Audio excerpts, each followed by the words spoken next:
আচ্ছা, বাংলাদেশে এখন মানে এখন কি এই সরকার পতনের পরে অনেকে বলতেছেন যে আওয়ামী লীগকে নিষিদ্ধ করা বা এই আওয়ামী লীগের রাজনীতি নিষিদ্ধ করা।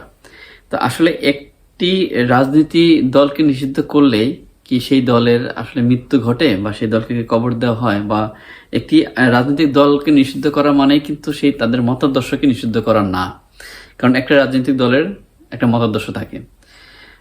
কিছুদিন আগে মানে এই সম্ভবত 4ই আগস্ট আন্দোলনের ঠিক একদিন আগে আওয়ামী লীগ সরকার সর্বোচ্চ কোর্ট থেকে, সর্বোচ্চ আদালত থেকে একটা প্রজ্ঞাপন জারি করে এবং একটা রায় দেয় যে জামাতকে নিষিদ্ধ করার। কিন্তু গতকালকে তারা আবার এই সরকার আর কি, মানে এই অন্তর্বর্তীকালীন সরকার সেই প্রজ্ঞাপনটি বাতিল করে এবং জামাত ইসলামের রাজনীতিকে নিষিদ্ধ করে না, এই নিষেধাজ্ঞাকে তুলে নেয়। কথা হলো যে আমরা কোনো রাজনৈতিক দলকে নিষিদ্ধ করলেই কি তার মতাদর্শকে নিষিদ্ধ করা যায় কিনা বা তার মতাদর্শকে কবর দেওয়া যায় কিনা, এই বিষয়ে আজকে একটু কথা বলবো। সেটা হলো, জার্মানিতে দ্বিতীয় বিশ্বযুদ্ধের সময় যে নাৎসি বাহিনীর যে প্রধান ছিল হিটলারের যে দলটা ছিল, সেই দলটা কিন্তু এখন বর্তমানে নিষিদ্ধ। যে সে নাৎসি বাহিনীর কোনো কার্যক্রম এখন আর পরিচালনা করা যাবে না বা করতে পারবে না, এটা গভর্নমেন্ট থেকে নিষিদ্ধ। এমনকি হিটলারের নাম নেওয়াটাও এই দেশে নিষিদ্ধ, জার্মানিতে। কিন্তু ঠিক 68 বছর পরে এই নাৎজি মতাদর্শেরই আরেকটি দল কিন্তু এখানে অলরেডি সংগঠিত হয়ে গেছে। এটা হলো AfD, অল্টারনেটিভ ফর ডয়েচল্যান্ড, মানে অল্টারনেটিভ ফর জার্মানি। এদের মতাদর্শ আর হিটলারের যে দলের মতাদর্শ ছিল, ঠিক মতাদর্শটা অনেকটাই কাছাকাছি। কারণ হিটলার কি করছিল, যে তাদের জাতীয়তাবাদ, যে জার্মানরাই সর্বোচ্চ, মানে জার্মানরাই সর্বা, তারা আর্য জাতি, আর অন্য যে জাতিরা আছে বা ইহুদিরা আছে তাদেরকে এদেশ থেকে হটাও। মানে তাদের ভাষা ছিল যে আউসল্যান্ডার রাউস, মানে আউসল্যান্ডার যারা আমরা বাইরে থেকে আসি তারা হলো আউসল্যান্ডার, তাদেরকে এখান থেকে বের করে দাও। ঠিক AfD তাদের মতাদর্শ কিন্তু এটাই, এবং তাদের এই মতাদর্শকে তারা এই মতাদর্শকে সংগঠিত করে রাজনীতি করে গত এই বছর ইউরোপিয়ান পার্লামেন্টে তারা দ্বিতীয় সর্বাধিক ভোট পেয়েছেন। এবং তাহলে দেখেন যে মতাদর্শের রাজনীতি এই একসময় নিষিদ্ধ করা হয়েছিল, গত 10 বছরে তারা কতটা জনপ্রিয়তা পাইছে। তাহলে যে রাজনৈতিক দলকে নিষিদ্ধ করলে কিন্তু তার মতাদর্শকে আসলে নিষিদ্ধ করা যায় না বা তার মতাদর্শকে কবর দেওয়া যায় না। তা না হলে ঠিক 68 বছর পরে হিটলারের মতাদর্শের দলে কিন্তু আবার জার্মানিতে ফিরে আসছে। তো এখন দেখা যাক যে জামাত যে নতুনভাবে এখন গত 15 বছর কিন্তু আমরা অনেকেই, বা আমি পার্সোনালি জামাতের যারা আমির ছিলেন বা জামাতের যারা উচ্চ পর্যায়ে, তাদের বক্তব্য এত ঢালাওভাবে শোনা সুযোগ হয়নি, অনেকেরই সুযোগ হয়নি।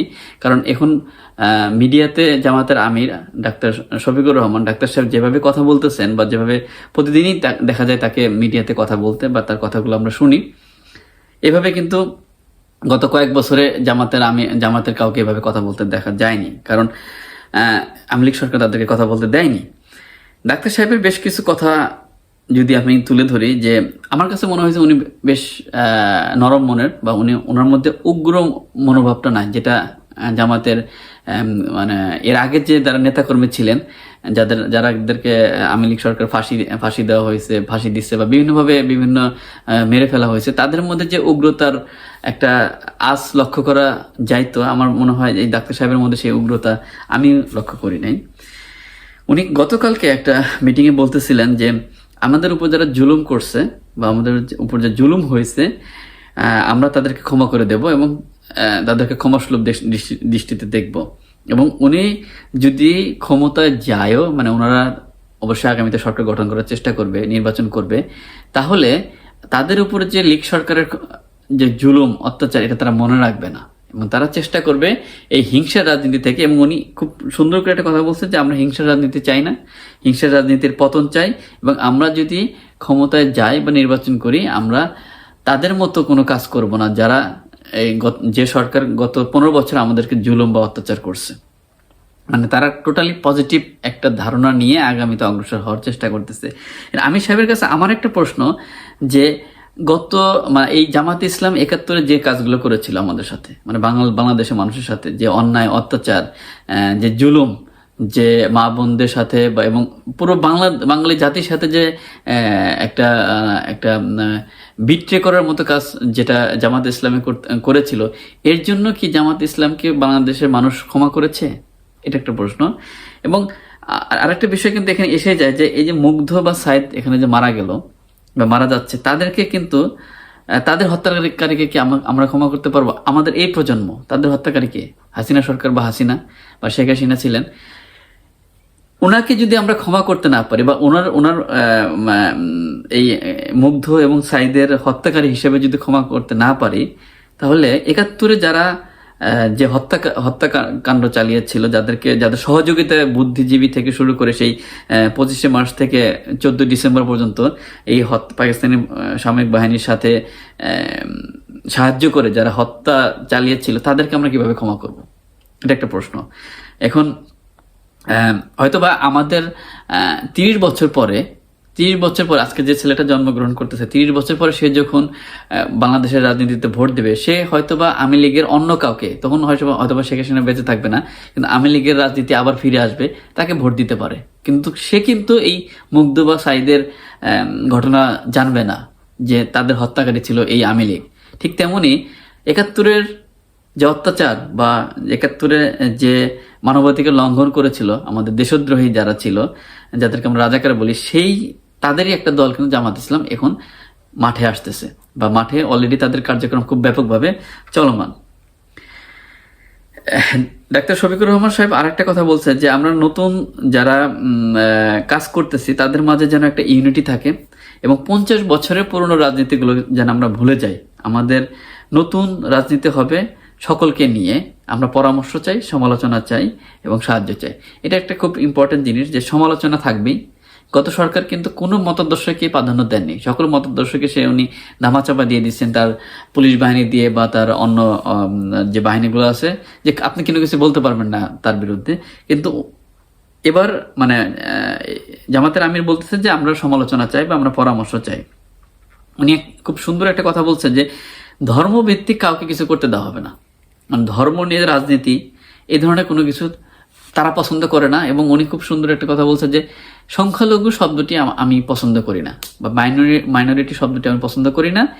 যদি মসজিদে পাহারা দেওয়ার প্রয়োজন না পড়ে, এই কথাটা উনি কালকের বক্তব্যে আমি দেখলাম যে যদি বাংলাদেশে মসজিদে পাহারা দেওয়ার দরকার না হয় তাহলে কেন মন্দিরে পাহারা দিতে হবে? কারণ সবারই সমান একটা অধিকার থাকবে। উনি এই ধরনের কথা এখন মিডিয়াতে বলতেছেন বা সবার সামনে বলতেছেন, এটা খুব একটা পজিটিভ জিনিস। তবে এই আন্দোলনে জামাত ইসলামের একটা খুব দূরদৃষ্টি সম্পূর্ণ একটা কাজ তারা করছে যে তারা হুটহাট কোনো সিদ্ধান্ত নেয় নাই যে শাপলা চত্বরে জড়ো হও অথবা বাইতুল মোকাররমের সামনে জড়ো হও। কারণ লীগ সরকার কিন্তু এই আন্দোলনকে খুব সূক্ষ্মভাবে না, ওপেনলি যে জামাত ইসলামের আন্দোলন বা জামাত বিএনপির আন্দোলন বলে চালিয়ে দেওয়ার চেষ্টা করতেছিল এবং সেটাই চালিয়ে দিত আর কি। অথচ জামাত ইসলামের তারাও মাঠে ছিল, তারাও অংশগ্রহণ করছে, কিন্তু অনেক পরে। কিন্তু এর আগে ছাত্র জনতার যে ভূমিকা ছিল তাদেরকে দেখেই পরে জামাত বিএনপি বা অন্যান্য যারা মানুষ, সারা দেশের মানুষ এই আন্দোলনে অংশগ্রহণ করে। তো এই জামাত ইসলাম এটা একটা খুব ভালো একটা কাজ করছে যে তারা হুটহাট কোনো সিদ্ধান্ত না নিয়ে তারা চেষ্টা করছে যে আন্দোলনটা কোন দিকে যায় তারপর তাদের সাথে শরিক হইতে। এর ফলে কিন্তু তারা এখন ফল ভোগ করতেছে। তারা কিন্তু শেখ হাসিনা সরকার পতনের পরে তারা মাঠে খুব ভালোভাবে ওপেনলি ঘোরাফেরা করতে পারতেছে এবং ওপেনলি কথা বলতে পারতেছে। তো এই জামাত ইসলামের উচিত হবে যে এই জিনিসটা ধরে রাখা যে ছাত্র জনতার কি চায়, তারা যে ভুলটা করছে সেই ভুল থেকে তারা নিজেদেরকে শুধরিয়ে ছাত্র জনতার যে এখনকার আকাঙ্ক্ষা বা ছাত্র জনতার যে চাওয়া সেদিকে লক্ষ্য রাখা। ডাক্তার সাহেবের আরেকটা জিনিস খুব মানে ভালো লাগছে আমার, যে উনি বিদেশ নীতি নিয়ে বলতেছিলেন যে আমরা চাইলে কিন্তু প্রতিবেশীদের চেঞ্জ করতে পারবো না বা প্রতিবেশী চেঞ্জ করতে পারবো না। তো ইন্ডিয়ার সাথে আমাদের সম্পর্ক ভালো থাকবে, কিন্তু আমাদের যে যতটুকু প্রয়োজন, মানে আমরা যতটুকু চাই ততটুকু যেন আমরা পাই। আমাদেরকে কোনো কিছু জোর করবেন না যে ইন্ডিয়ার পাশে আমরা একটা ছোট দেশ, এটা দেখেই যে হ্যাঁ আমরা দেশকে শাসন করব বা দেশের যা ইচ্ছে তাই করব, সেই ধরনের কাজ আমরা করতে দেব না। বা আমরা মানে এটা জামাতের আমির সাহেবের কথা, যে আমরা আমাদের ন্যায্য পাওনা তাদের কাছ থেকে বুঝিয়ে নেব, তাদের ন্যায্য পাওনা আমরা তাদেরকে বুঝিয়ে দিব। এবং এটা আমার যতটুকু ওভারঅল এই 27-28 দিনের ওনার কথাবার্তা শুনে মনে হয়েছে যে, এবং উনি ওই হাসনাতকে দেখতে গিয়ে ঢাকা মেডিকেল কলেজে সাংবাদিকদের বলতেছিলেন যে এই সরকারটা আসছে মাত্র কয়েকদিন যাবত, তাদেরকে সময় দেওয়া উচিত, তাদেরকে কাজ করতে দেওয়া উচিত। যে 15-16 বছরের যে দুর্নীতিগ্রস্ত একটা দেশ, বিভিন্ন মানে প্রত্যেকটা জায়গায়, একটা প্রাইমারি স্কুল থেকে শুরু করে সচিবালয় পর্যন্ত কোন জায়গায় দুর্নীতি নাই, সেখানে তারা একটু কাজ করুক, তারপরে আমরা নির্বাচনের দিকে যাই। যেটা ফখরুল সাহেব খুব অস্থির হয়ে গেছেন যে নির্বাচন কালকেই দিতে হবে পারলে। হ্যাঁ, তারাও কষ্ট করছে, বিএনপির যে রাজনীতির বা তাদের মোটিভ নিয়ে আরেকদিন হয়তো বা কথা বলবো। তো আমার যেটা মনে হয় যে প্রথমে জামাত ইসলামের তাদের উচিত জাতির কাছে ক্ষমা চাওয়া এবং সবিনয় নিবেদন করে তাদের জাতির কাছে ক্ষমা চাওয়া যে আমরা যা করছি 71-এ আমরা ক্ষমা চাই আপনাদের কাছে, কিন্তু আমরা তো রাজনীতির মাঠে থেকে যাইনি। আমরা যেমন কখনোই তাদেরকে মানে তারা যাবেও না কখনো, বা তাদেরকে আপনি চলে যেতে বলতে পারেন না, কারণ সংবিধান অনুযায়ী তাদেরকে রাজনীতি করার তাদের আছে, তাদের অধিকার আছে। তো তাদের এই বয়ানটা, এই কথাটা দেশের সামনে দেশের মানুষকে বলা উচিত যে আমরা নতুনদের ইচ্ছা আকাঙ্ক্ষা এবং তাদের চাওয়া নিয়েই একটা দেশ গড়তে চাই, দুর্নীতিমুক্ত এবং একটা গণতান্ত্রিক দেশ, যেখানে আমি কালকে যদি কথা বলতে চাই, আমার যদি আপনি মানে হাসিনা যেটা কি করতো, কথা বলতে গেলে গুম করে দিত, আপনি ক্ষমতা আসার পরে আপনি আবার আমাকে কল্লা কেটে ফেলবেন, এই ধরনের টেন্ডেন্সি থেকে বের হয়ে নতুন চিন্তা ভাবনা, নতুন মতাদর্শের একটা মাইল ফলক নিয়ে আসা উচিত জামাত ইসলাম বাংলাদেশের এই সংগঠনটি। তবে হ্যাঁ, একটা জিনিস সবসময় মাথায় রাখতে হবে যে তাদের কার্যকলাপ কিন্তু মানুষ এখনো ভুলে যায় নাই, অতএব তাদেরকে শুধরানোর সুযোগ আছে। হয়তোবা তারা আবার ক্ষমতায় আসতে পারে, এটা আমি বলতে পারি না। জনগণ যদি ভোট দেয়, জনগণ ভোট দেয় কাকে আনবে আমরা কেউ জানি না। তবে হ্যাঁ, বাংলাদেশের মানুষের মাঝে গত 20-25 বছরে একটা জিনিস বৃদ্ধি পাইছে, যেটা হলো যে সোকল্ড একটা ইসলামিক চিন্তা, মানে লেবাসধারী একটা শো আপ করা, মানে কর্মে না কাজে কর্মে যতটুকু ইসলামকে না মানা, কিন্তু শো আপ করাটা, এটা বাংলাদেশের মানুষের মাঝে এটা বৃদ্ধি পাইছে। হয়তোবা তারা জামাত ইসলাম নির্বাচনে আসলে তাদেরকে ভোট দেবে, তাদেরকে জয়যুক্ত করবে, কিন্তু তাদেরকে এটা অবশ্যই মাথায় রাখতে হবে যে তারাও যদি হাসিনার মতো কোনো কাজ করে, তাদেরকেও কিন্তু জনগণ মানবে না। তো আমার মনে হয় যে নতুন আমির সাহেব ডাক্তার শফিকুর রহমান, উনি একজন সিলেটের লোক এবং ওনার ওয়াইফও কিন্তু একসময় এমপি ছিলেন, মহিলা সংরক্ষিত আসনে বিএনপি আমলে। তো উনি হয়তো বা নতুনভাবে এই দলটাকে সংগঠিত করবে, নতুন রাজনৈতিক চেতনা নিয়ে আসবে, আমরা এটাই আশা করতে পারি ওনার কাছ থেকে।